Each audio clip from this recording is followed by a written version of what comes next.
name is Ellen Delap, and my business is professionalorganizer.com. I'm a productivity and professional organizing consultant. I work at people's homes and home offices, helping them make time and space for what's important to them. And I am very excited to introduce our speaker, because leadership is one of the things I'm extremely passionate about, so I was thrilled to get this opportunity to be in this session. Linda Stiles, Leadership Lessons from the Lifeboat, Pull Up Anchor and Move Your Business Forward. Linda is the founder and principal of Stiles & Associates, Leadership Consultants, a Houston-based organization dedicated to creating a foundation for sustainable leadership. Of her 25 years with 3 Fortune 500 energy corporations, 12 were spent in middle and upper management. As Director of Critical Applications, she was responsible for bridging leadership gaps within internal and external technology relationships. Her teams have successfully implemented major enterprise applications worldwide in critical business change environments. She's the author of 2 books on personal and professional leadership. Linda has collaborated with Dr. Ken Blanchard, Dr. Stephen Covey, and Jack Canfield to publish Speaking of Success. Her solo book, Team Leaders Toolkit, has been chosen as a recommended resource for coaching and team building programs presented by SkillPath seminars worldwide. She has a master's degree from University of Houston and lives here in West Houston with her husband, Joe. So let's welcome Linda, and thank you so much for being here. Well, for starters, I want to make sure that all of you have one of those little pieces of paper in the middle of the table. It says Leadership Lessons from the Lifeboat, Pull Up Anchor, and Move Your Business Forward. And I want to ask all of you, do you know what your ship of dreams looks like? And we all know what we mean by that. That's an analogy.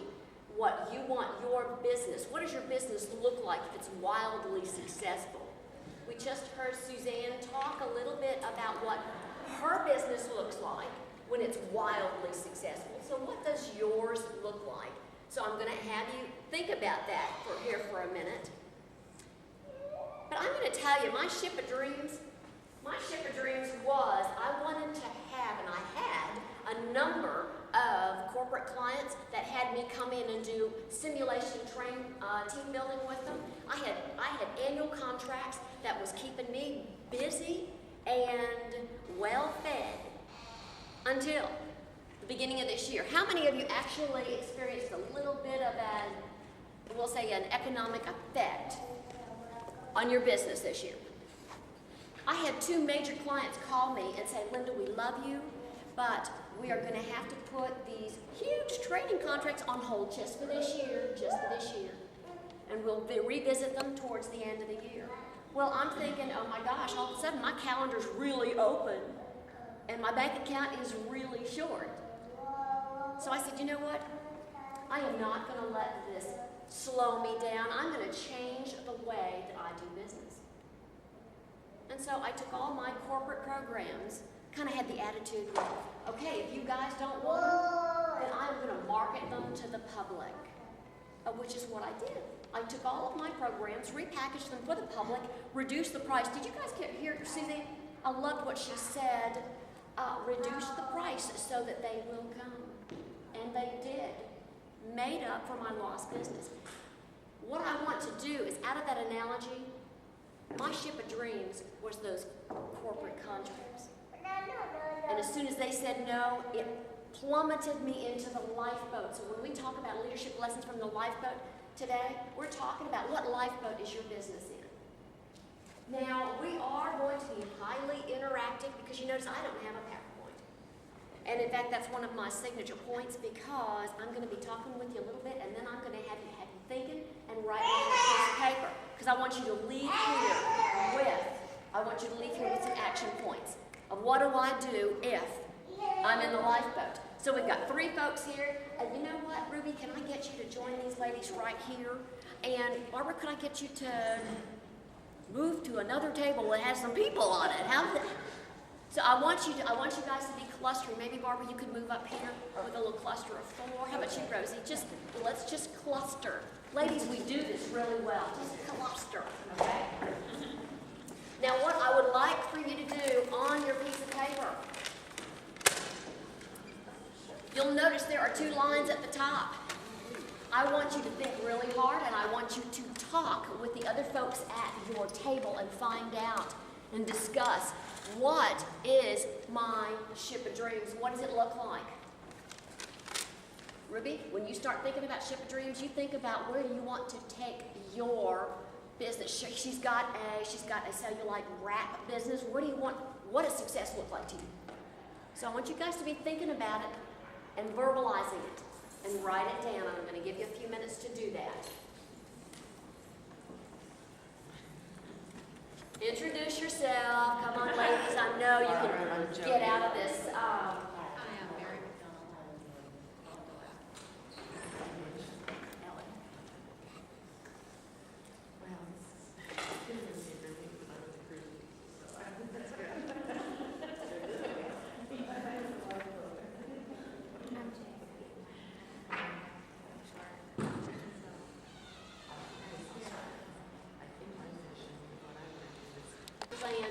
Software packages out there, that is a tool that forces you to think about every step of your dream.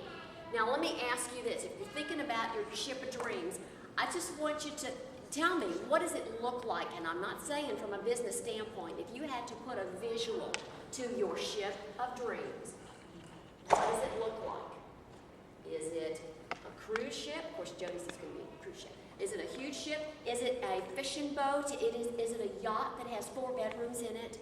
I want you, is it a ski boat? Goes really fast, pulls a whole bunch of people behind it. What does your ship visually look like? You got it? All right, tell me. Somebody want to share, or are you just nodding your heads to be nice? I want a party boat. Oh my gosh, I love it. Okay. All right, did you hear that? Ruby wants a party boat. And is it one of those party boats that has the big paddle wheel on the back? No, it's more just like, I guess, it's just going to float. A flatboat party boat. Tons of people on there. Yep. Awesome, that's great. Do you know where you can get a picture of the party boat? I'm putting some new ideas in your head.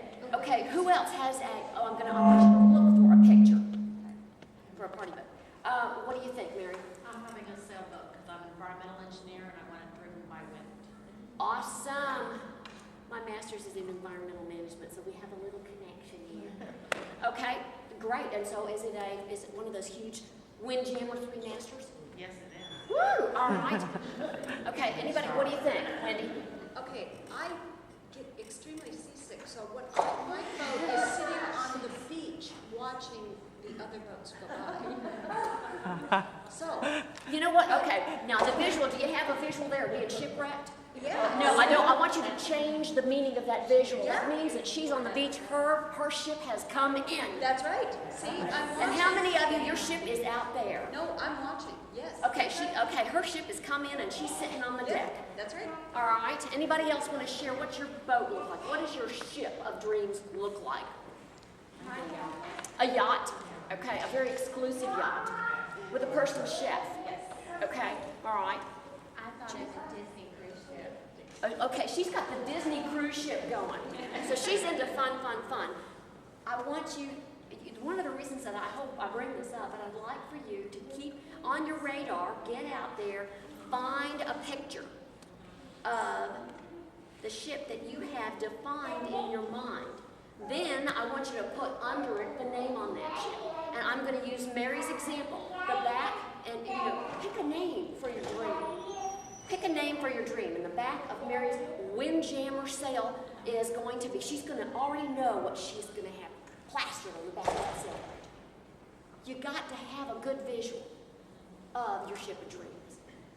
Now, how many of you have actually felt what it feels like to stand on the deck of that ship? I'm talking about a Kate and Leo moment. You guys know where I'm going? Standing on, leaning over the front of this massive ship. We're not going to worry about the name of it right now. Outstretched arms, feeling the mist and the wind, and you just have that good sense of achievement. How many of you felt that with this ship of dreams? Not yet? Not yet. It's okay. It's okay. Because even if you've been at that point, you don't stay there. It doesn't matter what goes on, and things out of your control are going to happen. It could be called the economy. It could be called a family illness. And anything might kick you off the deck of your ship. A lot of us consider that a totally devastating moment. But once you're kicked off the deck, you're going to land in this lifeboat. And there are 4 tools we're going to talk about today that you'll learn in the lifeboat. On your form, those 4 tools are, you have got to be a survivor. You've got to, if you're in this lifeboat, now I want you to really visualize this. If you're stuck in the lifeboat, you had better be using those oars. And the third thing is, you are never in the lifeboat by yourself. There's always somebody else there with you. Even if you are the only owner of a sole proprietorship, you always have somebody in that lifeboat with you. It might be a spouse, and it might be a spouse that you wish wasn't there. But there's somebody in that lifeboat with you. And the last thing is, if all else fails, yell for help. So let's talk about the first one, though. If you're in the lifeboat, you've got to have the attitude of a survivor. You've got to be a survivor. And I usually tell myself, okay, today I'm a Kate. I am a Kate. Today I'm not Linda, I'm a Kate. What that means is, who is it that made it off of the Titanic and told the story? It was Kate. Leo had good intentions, but he gave himself up for Kate, right? Be a Kate. And so I want to talk a little bit about that survivor mentality. I'm going to share with you a real quick story. Do we all have a personal hero? And some of us don't even think about doing this. But I want you to think about the one person in your life, 1 or 2 people in your life that you consider your personal hero. And mine, people, when I tell this story, people say, oh, isn't that sweet? But mine is my dad. And the interesting thing about my dad, he was a World War II veteran, and a lot of us have parents or grandparents that were World War II veterans. And they never talk about their experiences. But my dad was in an altercation, we'll say, outside of Sour Lawton in 1945, and he was seriously injured. We're talking blown out of a 2nd floor window with his hands and his face on fire. Took him 2 weeks to get him from Sour Lawton to London. All that time, his hands and his face is wrapped.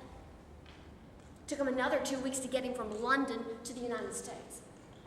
And that whole month, the only thing he was concerned about was, am I going to have my sight? All of a sudden, the world gets real simple.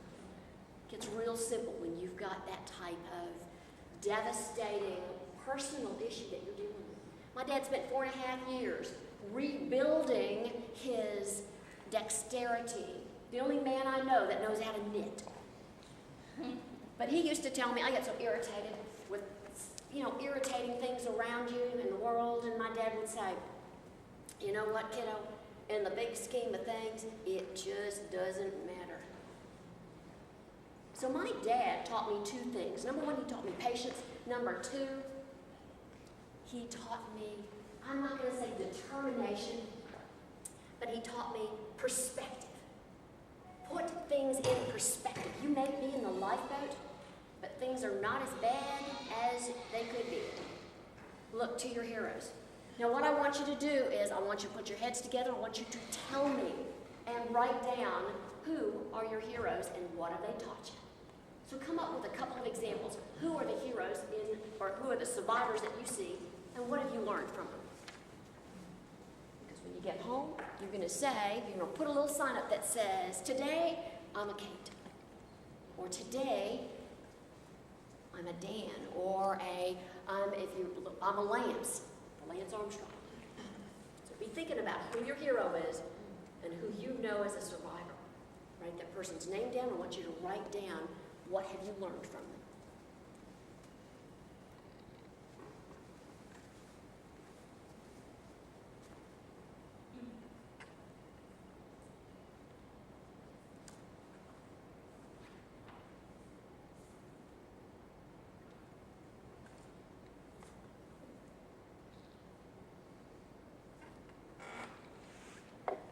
Once you figure it out, you better share it, because you know what? Somebody else is going to say, oh, I like your hero better. That's okay.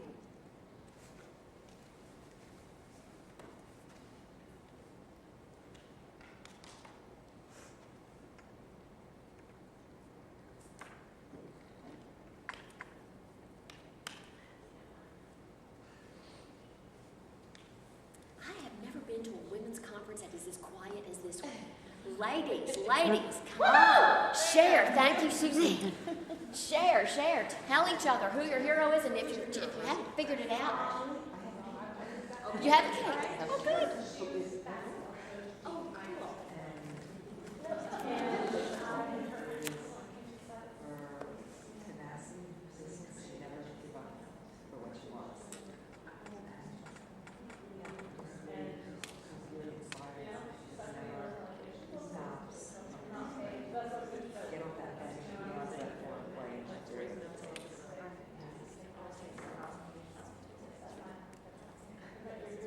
Don't you love that?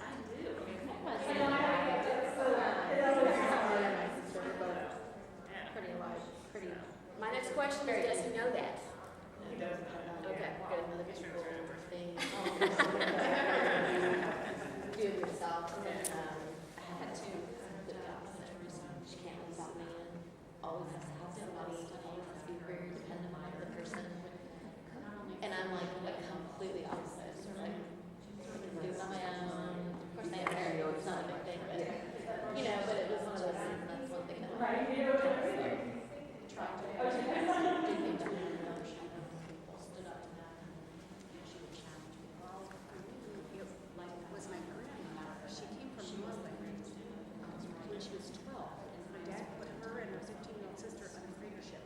Now, I mean, I just can't comprehend putting your 12-year-old daughters on a freighter ship. But life was better in America. Yes. And I grew up with her teaching, and not really teaching, just absorbing that things are good and things are what you make of them and things will work out.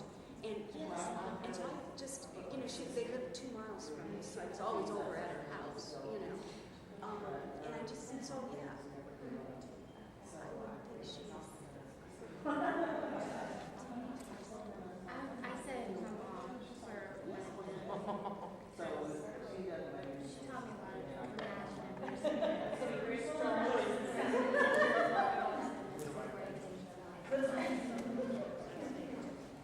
sometimes people hate you if you're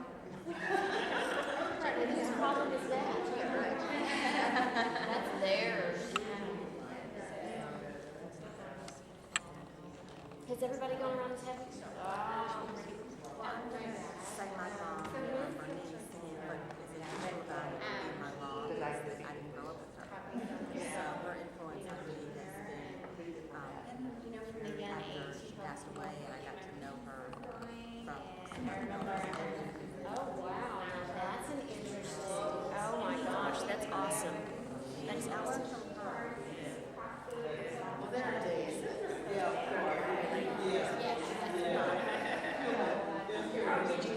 dad was in bars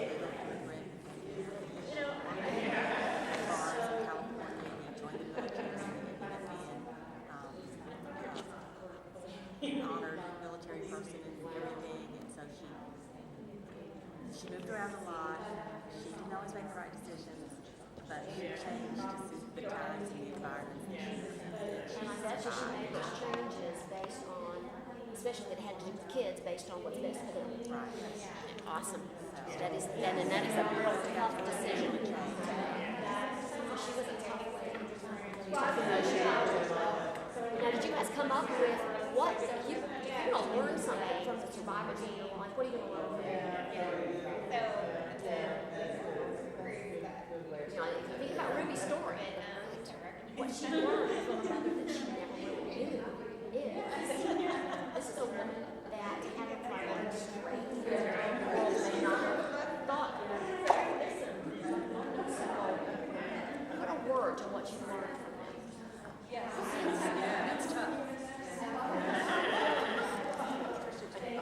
Okay, ladies, as I heard, most of you had family folks that were your survivors, your heroes. I want you to put one word to what they are teaching you. Remember how I said, my dad was my hero? Okay, and I learned from him patience and perspective. Think about that. What do you learn from them? Because what you learn from them becomes almost what is going to help you become a survivor. Because you've got a great example to follow. Did you do your words? No. Well, too much. Let's try to narrow it down. Okay, well, that's okay. That's okay. If you have 7 words, you got 1 for each day. Well, that's true. Good point.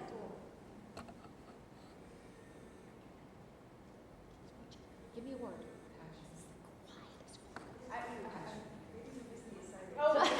We did our mentor assignment. Did you? Okay. No. Did you put a word to the hero, to the person? Put a word. What they teach you. Passion. Love. Got that one. Independence. Oh yeah, because I was listening to you talk. Yeah. Get out of my way. Okay. She understood priorities. Is that the easy one? Well, yeah, I just have so many, but I think I try to say thoughtfulness and putting other people first, which isn't really Compassion, one word. that's a It good is one. Compassion. That's a good word. Yeah. That's another reason why it's good to Not selfish. put your hands together. All right. That's someone who, yes, exactly. Yeah, putting others first. You know, that's exactly what isn't it interesting? I use the examples of my dad and everybody was applied to family members. Oh, see, but before you say anything, it's just. Yeah, mine's all right there. Mine's all the top of the list. Yeah, so I never even. I can't find a bathroom anywhere in the world. My mom is interesting because my mom for me is the gift and cross. She's, you know what I mean? She's like, there's also a part of her that she does, but when he said, I need to see this, because I was relating this to business for one of our reasons. Yeah. It's mass part of her harvest. Okay. If you've got your word, be sure and write it on your piece of paper, because what I'm going to have you do is I want you to go back to your desk. And some of us, how many have offices in your home? Office in your home.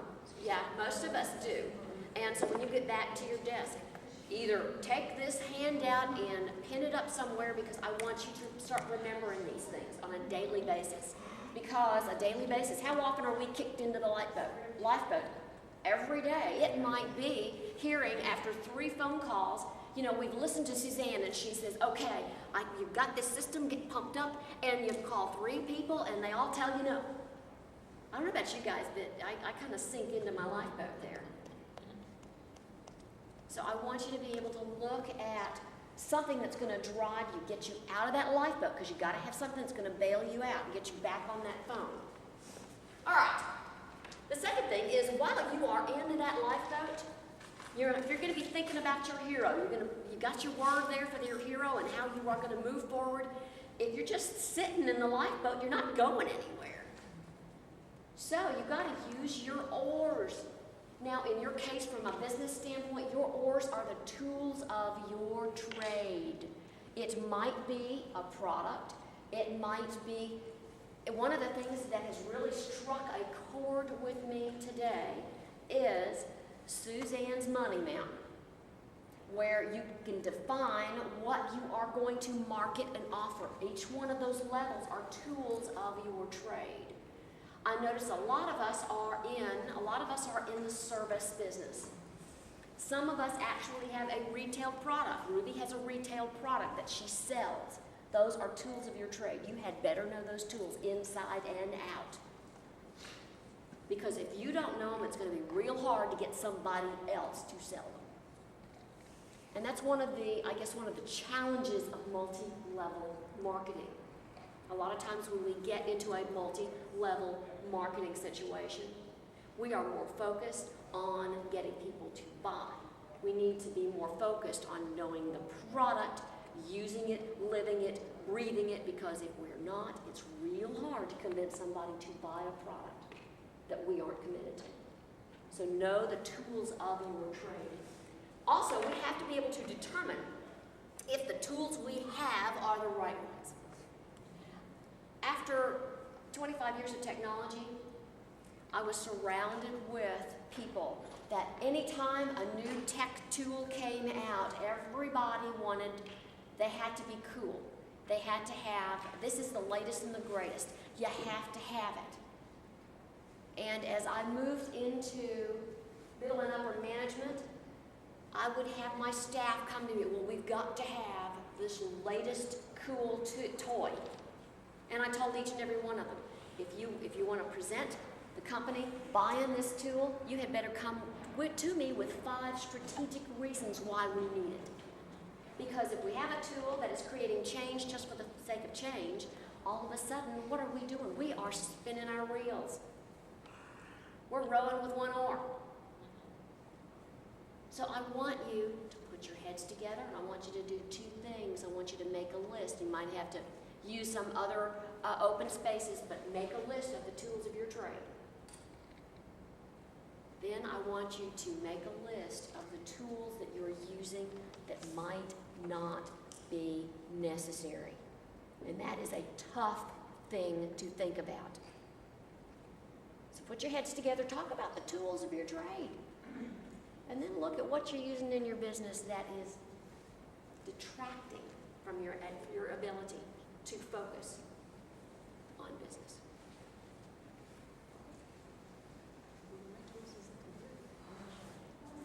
Okay? Mary is asking for clarification. The tools of your trade are the things that you use to earn money. So it can be. An unnecessary tool is the things that you use, you spend time on that aren't making you money. Did you guys get that? Tools that you trade are things that you use to make money. Unnecessary tools are things that take up your time and do not make money.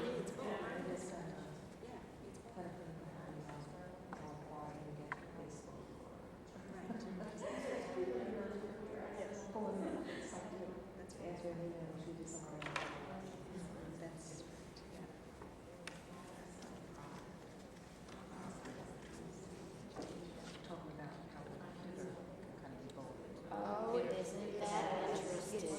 Necessary, but it's unnecessary. What is it on the computer that's stealing your time? Depends on the day, but yeah. Anything that could suck you in further and further. Could be the. What is the one thing that sucks you in on a daily basis? Email. Probably emails. On the other hand, they're necessary. Oh, Facebook. Okay, social media. Good, but Yeah, right. Are you making money from those? Not from social media, no. I am Not from yet. emails. Not yet. Not yet, that's true. Right. Good point. It's not. I'm not saying that we need to do away with social media. No. Oh heavens, no! I'd be shot at the door. But we're going to talk about. Maybe putting some limits around that. Because if they're not, they may be part of an oar. If we spend too much time on that, it's just one oar, and we're going in a circle, right? it's home office because it's free and that's what we all strive to do. It's also a very lonely place and to keep up motivation. There's more to it than just lonely. I don't know about you guys, but well, now, does the dirty clothes basket call to you? Yes. Or you walk, I was just saying, you walk down the hall to go to the bathroom or to get a glass of water or whatever, and Yep. you're right, there sits the, right, so something. Or there's the mail that's come in, Exactly. or their bills to be paid. To the Yep. Yep. All right. That's right.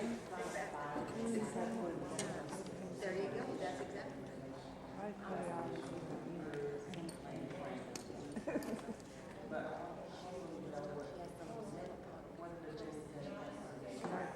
Tools that you have that are not making you money.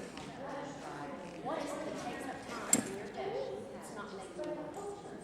I'm not saying that it can't. I'm just saying it's consuming an overwhelming amount of time in your day, and it's a tool that needs to be in control.